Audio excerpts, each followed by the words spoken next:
Heto na ang mabibilis na balita. Arestado ang isang lalaki sa Navotas dahil sa pagbebenta umano ng iligal na droga.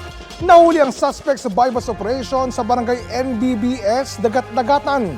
Nakuha sa kanya ang mahigit 4.5 kilo ng marijuana na may halagang mahigit 0.5 milyong piso.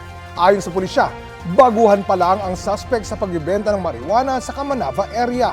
Inaalam pa kung sino ang source niya.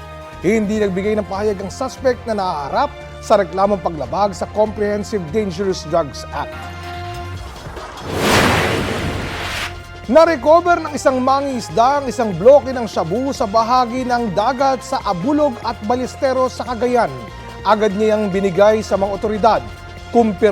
Kinumpirma ng mga otoridad na shabu nga ito na mahigit 900 gramo at may halagang nasa 6.4 milyon pesos. Kapareho raw nito ng packaging ang mga nauna nang na-recover na parcel ng iligal na droga sa dagat ng Ilocos Norte at Ilocos Sur. Kapuso, alamin ang maiinit na balita. Bisitahin at mag-subscribe sa GMA Integrated News sa YouTube.